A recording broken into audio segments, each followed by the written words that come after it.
is no less utopian than communism. Some will say that we were at least closer to the libertarian ideal before the Great Depression, and that is true. However, that system was in a chronic state of recession. In the period from 1853 to 1933, the American economy was in recession an astounding 41% of the time. This is why the system was so easily abandoned. Everyone was sick of the uncertainty, even, or especially, the capitalists themselves. The Keynesian systems that arose after the war have indeed stabilized the economy. Since that time, the American economy has been in recession only 15% of the time, including even the current downturn. Further, the recessions themselves were both shorter and milder than the pre-war versions, until this one. However, the Keynesian system, at least as it has been implemented, required vast government structures and high taxes. It is likely that such statist and globalist solutions have come to the end of their useful lives. I cannot speak to the situation in Romania, but the situation in America is such that the current system is unsustainable and must undergo fundamental change. Now, is it possible, one may ask, to maintain the virtues of a libertarian system without its chronic failures? I believe that it is. But to do so, one must paradoxically abandon the capitalist ideal. That is the idea that great capitals must be gathered in a few hands.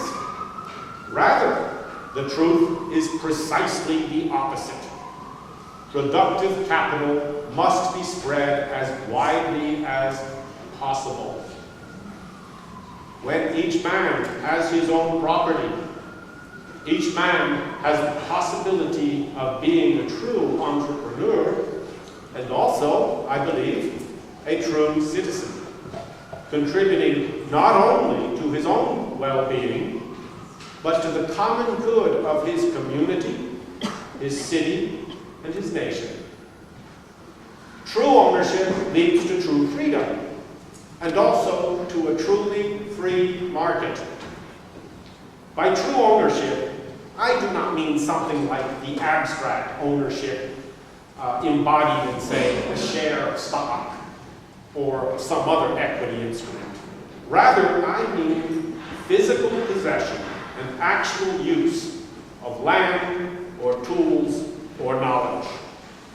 This is distributism. This is what distributism distributes.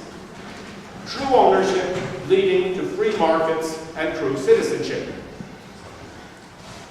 Now, is this a utopian ideal like all the others? Again, I state a strict standard. No theory without practice. No practice without practical examples. Further, any practical examples must be on a large enough scale and over a long enough period of time to constitute a true test. Can distributism pass this test? Indeed it can.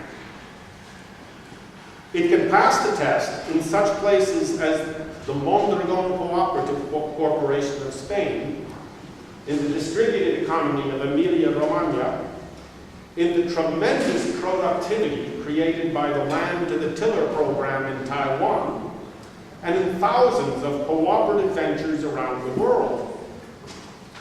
Just a few words about each of these. In Mondragon, we have a collection of cooperatives involving 100,000 worker owners that does $24 billion a year in sales in products as diverse as automotive parts, factories made to order, financial products, retailing, and agriculture. The corporation began after the Spanish Civil War had devastated the vast country. But out of that poverty, the people were able to create true wealth based on their own determination and their own solidarity. In Emilia-Romagna, you have an economy in which 40% of the GDP comes from worker cooperatives. In this region, the average wages are twice that of the rest of Italy, and it enjoys one of the highest living standards in Europe. And Taiwan was a feudal backwater in the 1950s, with most people in virtual slavery to a comparatively few landowners. The government, in its land to the tiller program, distributed the land to the farmers who actually worked it. The result was an explosion of productivity that fueled the tremendous growth of that island nation. So much so that it catapulted it from a backward society to an industrial powerhouse in just one generation. Now, you may read more about these examples in the anthology. Here, I want to address a question that is perhaps on everyone's mind. If the government can distribute land, as in the example of Taiwan, will the government have the same power to take what I have and give it to someone else? Someone else a bureaucrat might be more worthy than I. Well, this is a good question. In general, distributism is not about what the government ought to do, so much as about what the government ought to stop doing. Indeed, it is the very intrusion of government into the market that is the major cause of the accumulation of property. Nevertheless, there are cases, as on Taiwan, where ownership is so limited and the people so oppressed that even government action is warranted. This question is especially relevant to Eastern Europe. Now, I do not know the particular situation in Romania, but in Russia, there were peculiar circumstances that raised questions about the legitimacy of ownership.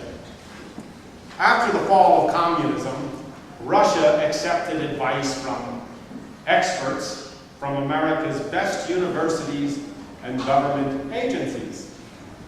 However, this intelligentsia was easily outsmarted and outmaneuvered by moguls, many with connections to the security services or to the mafia. The result was that a few people managed to loot the wealth of the nation. In such a case, there are legitimate reasons for a government to question the legitimacy of such ownership and to act.